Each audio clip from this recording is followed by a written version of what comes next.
Hi, this is Sue Willoughby with Windermere Mount Baker, and I'm here today at Vino Verité with owner and wine oracle, David Egan. Hi, Dave. Hi. Hey, thanks for your time today. Oh, sure, of course. This is kind of a fun place to be, surrounded by all this gorgeous looking wine. Yeah. Yeah. It's been my passion for a long time now. So. I'd like to know, I introduced you as the wine oracle.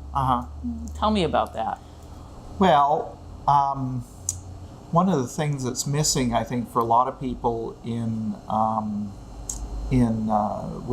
they think about buying wine, if you go to the grocery store or something like that, there's no one to help you.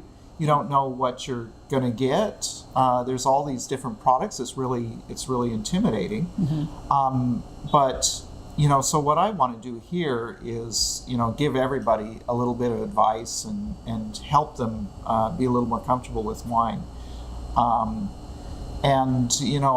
bring in things that I've tasted before, so I expect them to be good wines. I guess going back to your question about what the oracle, I'm here to answer questions. Okay, all right, fair enough. You mentioned intimidation. I think people have that with wine the same way with art, where it may be easier for them to go to the grocery store because they can just grab something, but at the same time they really don't know, like you said, what they're getting or what the background of the wine is, and so to take the intimidation out of it.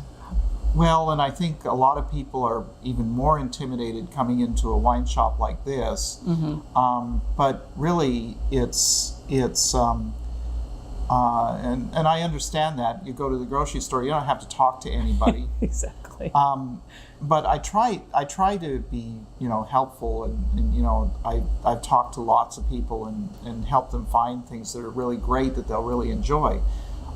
So I think it's for people who come in one time and try it, I try and break down that intimidation, because I don't know, I guess people wonder if they come in here and they're going to run into a snob or something. I would say that practically everybody in the industry is more of an enthusiast than a snob, and they want to share their enthusiasm with people. That is a great point. It is a great point, and I think you're absolutely right. And so when somebody comes in and you recommend a bottle of wine, do they come back and say, you were right, I really liked that? Oh yeah, I get that all the time. And then you've got a repeat customer. Yes, exactly. And I also know what I need to keep carrying. Wow. How do you how did you get into the business, and what is your background? Oh, I was seduced. I have some friends who bought a wine shop over in West Seattle in 2000. Okay. And they asked me to be their webmaster. Okay. There's the word. Webmaster, right. So, they paid me in wine. And at the time, I was mostly a beer guy. I drank mostly beer. Okay. So they were giving me 6 bottles a month to do this. And I took the bottles and put them down in my basement, and in a few months, I had a whole stack of boxes. And I hadn't drunk any of them. And I was down there looking at them one day, and I said, well, I guess I should open something. And I opened it, and it was like, wow. And I opened another bottle, and it was like, wow. Interesting. And so I'd never tasted really good wine before. It's a big difference, isn't it? It is. Yeah. It is. It's subtle, but it's everything, Sometimes it's subtle. So what makes a really good wine, in your opinion? A really good wine. I would say it's something that has something to say to you rather than just being a fruity drink. Okay. And there's lots of things it can say. It can talk about the place that it came, the culture that it came from, the place where the grapes were grown. Sometimes winemakers have definite philosophies that show pretty strongly in the wine. Okay. So, you know, I like wines with stories. And I mean, you know, particularly I like wines that come from cool climates in places where grapes just barely get ripe enough to use.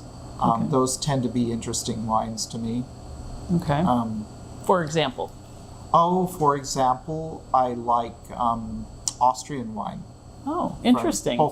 They make both red and white wine. Actually, I am not familiar with Austrian wines at all. Austria has a pretty strong wine culture. Huh. We don't see that much of it here, but they're definitely cool climate wines. Mm-hmm. They tend to show a lot of character. And I went and visited Austria in 2003, had a great time. I've never been anywhere searching for wine where I found such great high quality, consistently high quality. Oh, as in interesting. Austria. Did you choose wine? Can you buy Austrian wines here? Is it distributors that carry them? Or? Oh, yes. Oh, okay. Yes, I have quite a few in the store here. Oh, nice. Yeah. Where's your favorite? What do you? My favorite? My favorite that's not too expensive is, here's one. Okay. It's cold climate, so they do a lot of whites. But this is Gruner Veltliner from a really first-class producer, Nigel. Gruner Veltliner is probably the top wine grape in Austria. Okay. And it provides really interesting wines. They tend to be quite savory.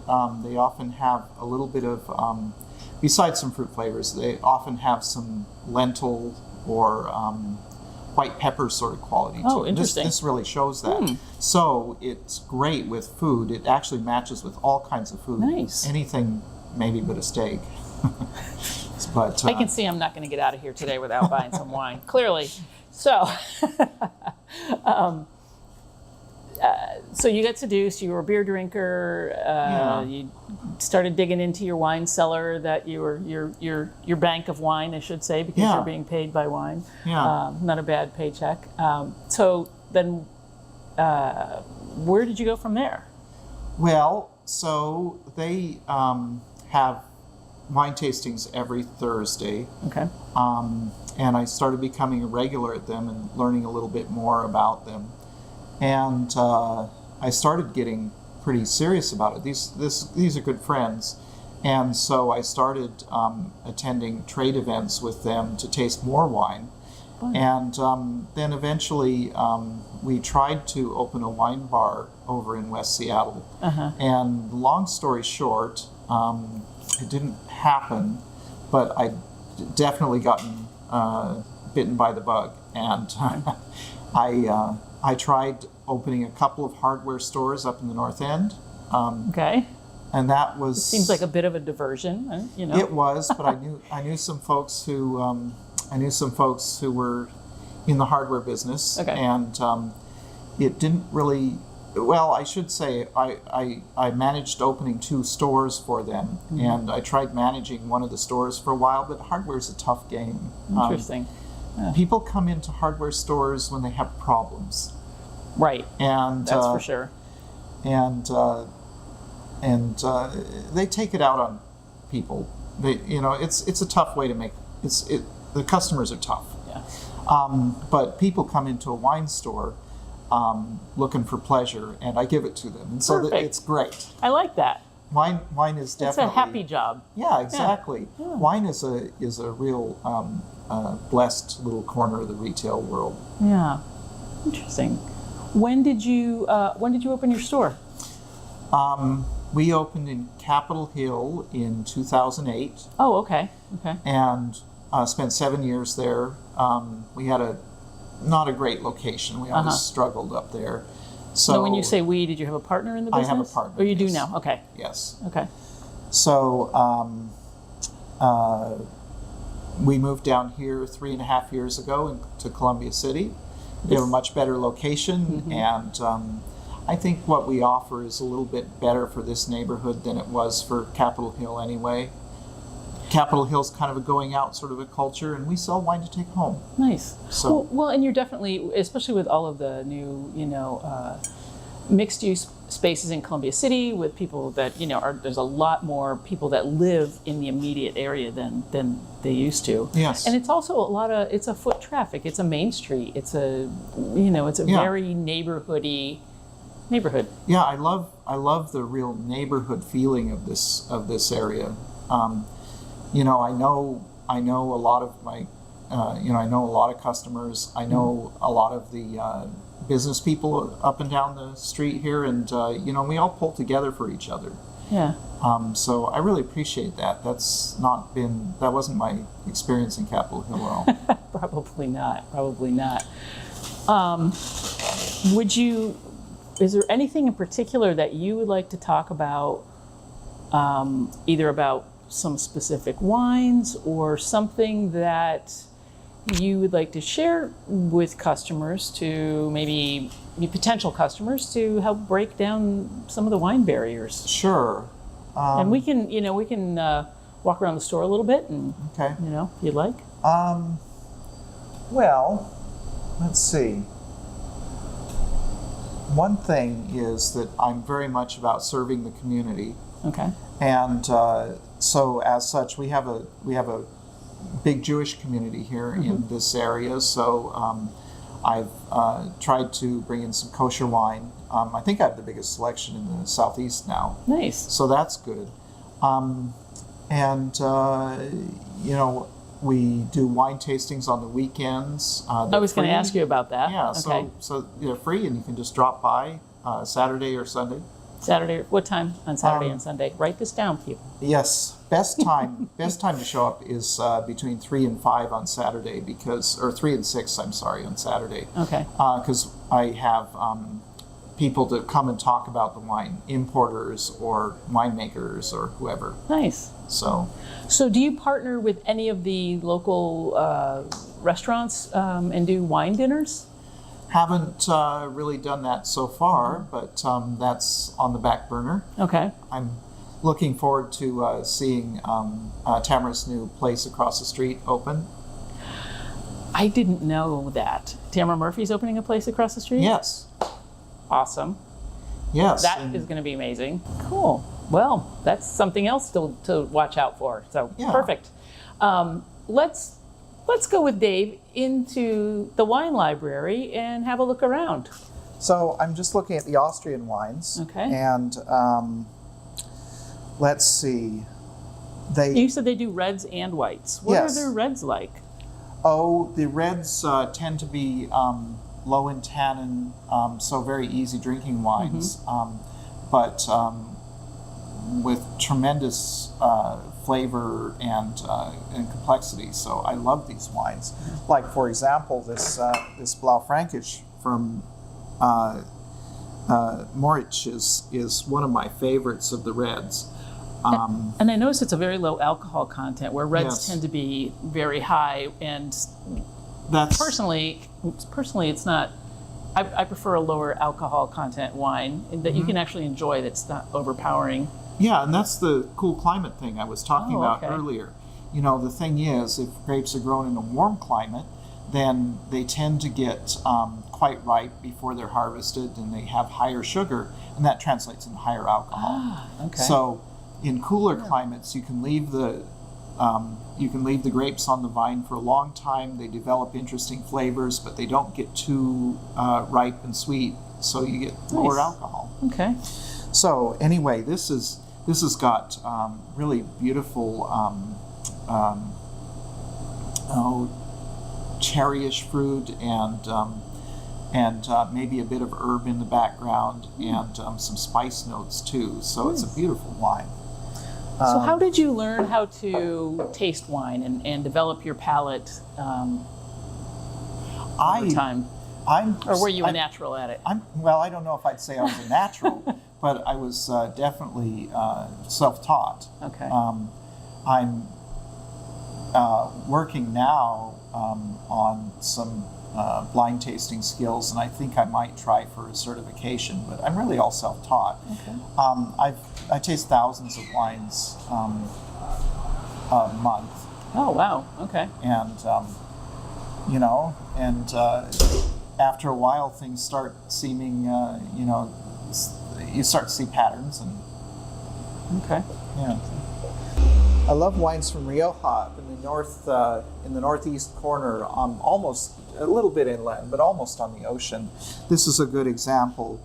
I love Rioja. Yes, Rioja. And this is a 2008 vintage, and it's the current release. It's 10 years old, and it's the current release. That's one of the things I really appreciate about Rioja is that you can get an actual mature wine right off the shelf. Nice.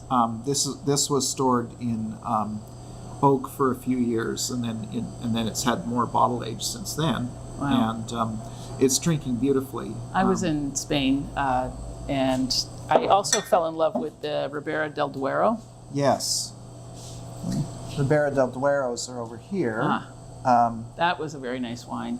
I mean, a very nice drinking wine. Right. So this is a little pricey, but this is a beautiful, beautiful wine. Yeah.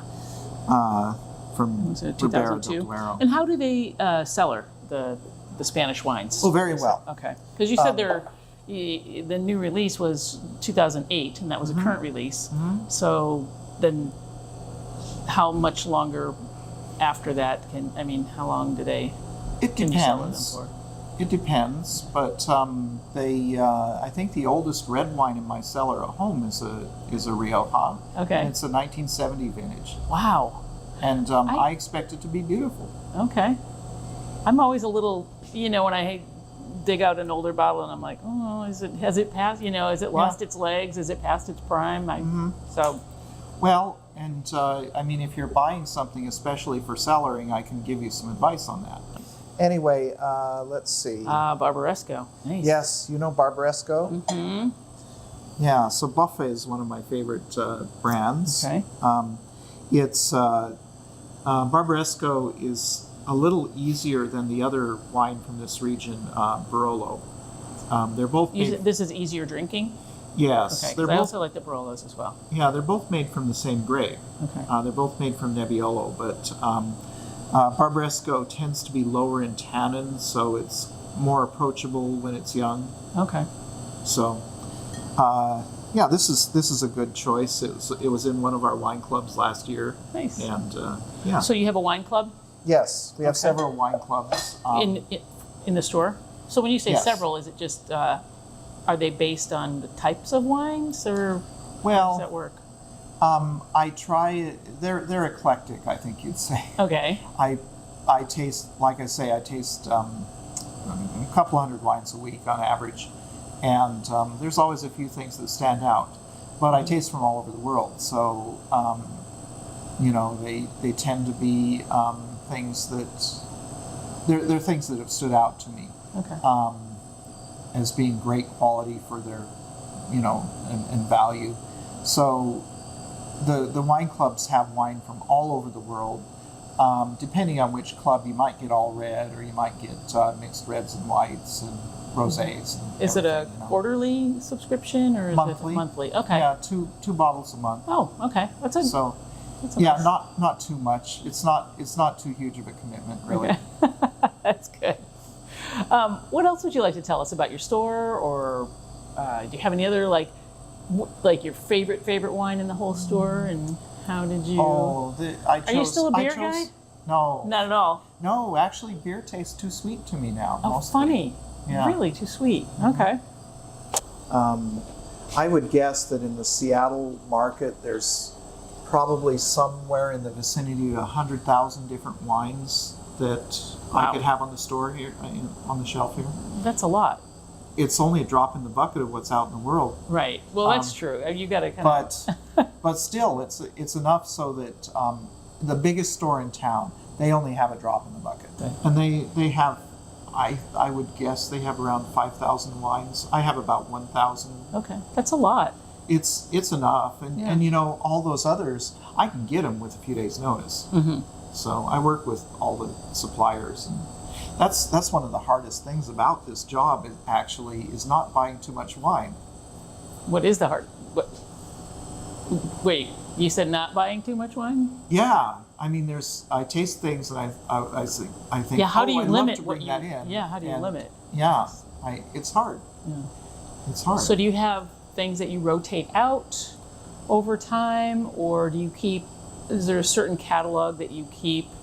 I don't know if that's the right term, but and then augment that with different, like you said, if you taste something new, do you phase something else out, or you just make room for it? Oh, there's definitely perennials. Okay. But yes, a lot of these get traded out from time to time, and then they might come back later. You know. So where are we now? What part of the world are we in? We're looking at Oregon and California Pinot Noir. Nice. So Pinot's always a good choice. This is from California. This is one of my favorites. I've been planning on taking a trip down to visit these guys. Abo Climat. They're down in Santa Maria Valley, okay. near Santa Barbara. Where do you think the best Pinot comes from? I would probably have to say Burgundy. Okay. Again, it's a cool climate area. It's what I like. Right. Okay. Let's see. Okay, so we're in the sparkling wine section now? Yes. So, and I have champagne. A lot of people call all sparkling wine champagne, but champagne is actually a place name in France. So, you know, it refers to a particular kind of sparkling wine from that place. You can't put the word champagne on the label unless it's from that particular area. Is that true? That's true. Okay. There are a few California producers making really bad sparkling wine who have some grandfathered rights to put that on their label. Okay. It says California champagne. Okay. That's usually a sign of something really bad. Okay. And you won't see that here. Okay. But if it says champagne here, then it's from the Champagne region, and they have the highest standards for sparkling wine manufacturing anywhere in the world. And I think the results show it. And the pricing shows it too, frankly. I'm sure. But if you want the best, then that's where to go. But if you're looking for something with great value and deliciousness, I would say go to Spain and try a cava. Okay. I like the cavas. They're nice. Yes, and I have a selection of cavas. This Flamador is great. Okay. It's fermented in the bottle the same as champagne is, but it costs way less. It's $12.30. Wow. Nice. And it's a delicious wine. It's great. Nice. And you know, that's one of the things that I'm always looking for. I'm not a rich guy, and I'm looking for wines that I would like to take home. So I'm looking for wines that taste great, they're delicious, they don't cost a lot of money. So yeah, I think that's another thing that intimidates people is the price, or they think they have to spend $50 on a bottle of wine to get an amazing bottle of wine, and that's just not true. Right, and in fact. Some days I think that it doesn't even make it more likely that you'll get something good. Okay, Dave. So I'm a customer. I walk into your store and I say, I like red wines. Can you show me just a nice, well-priced red wine? Are you going to have it with food, or are you going to just drink it on its own? Probably just drink it on its own, maybe appetizers or whatever. So an everyday sort of thing. Yes. Well, one that I really like a lot is this Yebre. Okay. It's from Spain. It's a nice, fresh, fruit-forward sort of red wine. It's made from Tempranillo and Syrah and I like Grenache. Tempranillo. So nice. It's totally delicious. It's inexpensive. Like everything on the wall is actually quite inexpensive. Okay. That's kind of where the wall is at. So the wall is your everyday wines, or just sort of your affordable, drinkable, easy to recommend to customers? Yes, absolutely. Okay. So, Awesome. Well, thanks. Yeah, We have a you new bet. wine to try. all right. Dave, thank you for your time. You're awesome. Thank you. I'm gonna come back in and, well, I'm sure I'm gonna leave with a couple of bottles today, but Okay. I really like your approach and making wine approachable to everybody. So it's a Great. good, enthusiastic. I like that. I try to be enthusiastic. All Great. right. Thank you. Thank you so much.